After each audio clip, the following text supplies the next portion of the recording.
শিলংয়ের নেতাজি সুভাষচন্দ্র বসু ও স্বামী বিবেকানন্দের মূর্তির ভাঙার ঘটনার প্রতিবাদে শিলচরে অনুষ্ঠিত হলো বৃহৎ প্রতিবাদী সমাবেশ।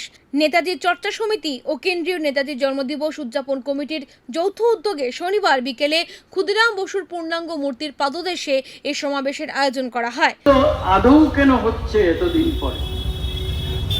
আমরা যখন এবছর 15ই আগস্ট আমাদের এই ভারতীয় প্রজাতন্ত্রের 80 বছর পূর্তি উদযাপন করলাম, এখনো কেন এই ব্যাপারগুলো ঘটছে? কেন এই ঘটনাগুলো ঘটছে? এতে কার লাভ, কিভাবে লাভ, এটা একটু আমাদের বুঝে নিতে হবে। যেহেতু এটা খানিকটা তত্ত্ব কথা মোটেই নয়, আমার মনে হয় আমি ইদানিং এসব বিষয় নিয়েই বেশি ভাবি, তো একটু বলে দেওয়া দরকার।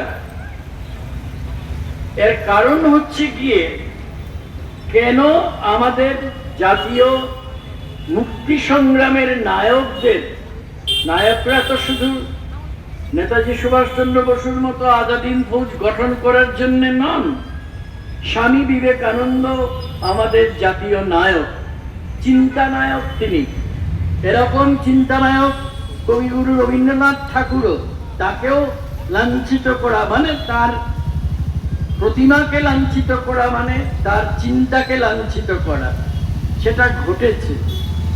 আবার ওই একই কথা আমি বলছি, আপনারা প্রত্যেকে অনুগ্রহ করে মনে মনে ভেবে নিন, এখনই কেন এই ব্যাপারগুলো ঘটছে।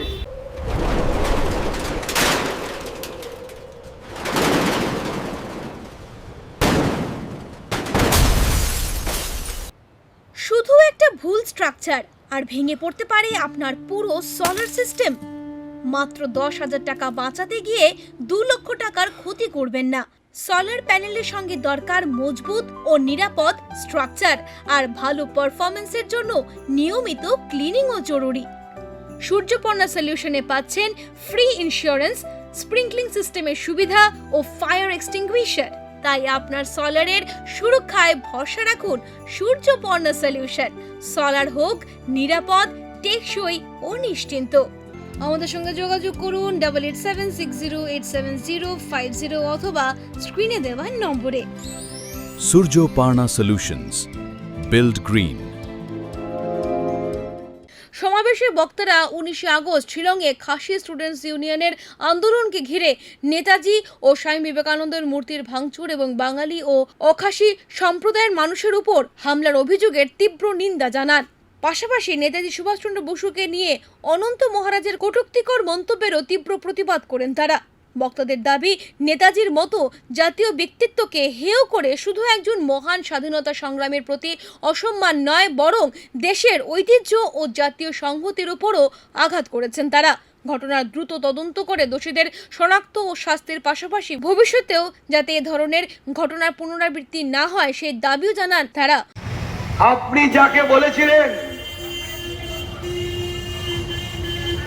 অবিভক্ত ভারতের প্রথম প্রধানমন্ত্রী, তার মূর্তি ভেঙ্গে পদদলিত করা হচ্ছে। যে স্বামী বিবেকানন্দের জন্মদিনকে যুব দিবস হিসেবে পালন করা হয় সারা ভারতবর্ষে, নীতি দীর্ঘ বক্তব্য রাখেন জাতীয় নেতারা, ভারতবর্ষের একটা অঙ্গরাজ্য মেঘালয়ের শিলংয়ে আজকে এইসব মনীষীরা পদদলিত হচ্ছেন। ভারত সরকারের পক্ষ থেকে কোনো বিবৃতি তো আমরা এখনো দেখতে পাইনি, বা আমার রাজ্যের যে মুখ্যমন্ত্রী হিমন্ত বিশ্ব শর্মা, উনিও তো কোনো জোরালো বক্তব্য রাখেননি।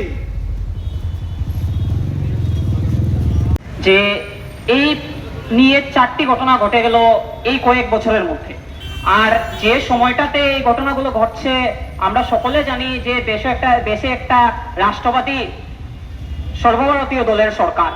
যে দলের সরকার চলাকালীন আমরা দেখেছি যে অনেক ভালো ভালো কাজ হয়েছে এই দেশের মধ্যে এবং একটা মর্যাদা পেয়েছেন স্বাধীনতা সংগ্রামীরা। আমরা আজকের দিনে একটা প্রশ্ন আমার মনে বারবার জাগে যে মেঘালয়ায় প্রথমবার নয় যে কোনো ন্যাশনাল হিরোর উপর এরকম আক্রমণ হয়েছে, এটা প্রথমবার নয়। আগেও আমরা দেখেছি এরকম মূর্তি ভাঙচুর হয়েছে। নেতাজি সুভাষচন্দ্র বসুর বলুন বা স্বামী বিবেকানন্দজির বলুন, একটা মূর্তি রয়েছে হয়তো অনেকের জানেন ঋষি অরবিন্দজির তুরার মধ্যে, সেটাও ভাঙচুর হয়েছে। কিন্তু প্রত্যেকবার আমরা একটা জিনিস দেখি যে সেই ব্যক্তিগুলোকে যখন আন্দোলন করা হয় তখন অ্যারেস্ট করা হয়, অ্যারেস্টের 24 ঘন্টা 48 ঘন্টার মধ্যে তাদেরকে ছেড়ে দেওয়া হয়, এবং এই ব্যক্তিরাই আবার আগামী দিনে গিয়ে আবার আরেকটি ঘটনাকে এভাবেই সংগঠিত হয়ে করেন, মানে সংগঠিত করেন। একটা প্রতিবাদী সভা সেখানে করেছিলাম। সেখানে আমরা আওয়াজ তুলেছিলাম যে নগেন্দ্র রায়ের কে যেন অতি সত্বর রাজ্যসভার সদস্য পদ থেকে যেন তাকে ছাড়িয়ে দেওয়া হয়। কিন্তু এখন পর্যন্ত আমরা দেখতে পাচ্ছি যে সরকারের তরফ থেকে নগেন্দ্র রায়ের বিরুদ্ধে, এরপর কয়েকদিন আগে আবার গত বুধবারে দেখতে পেলাম যে নেতাজিকে পদদলিত করছে শিলংয়ে।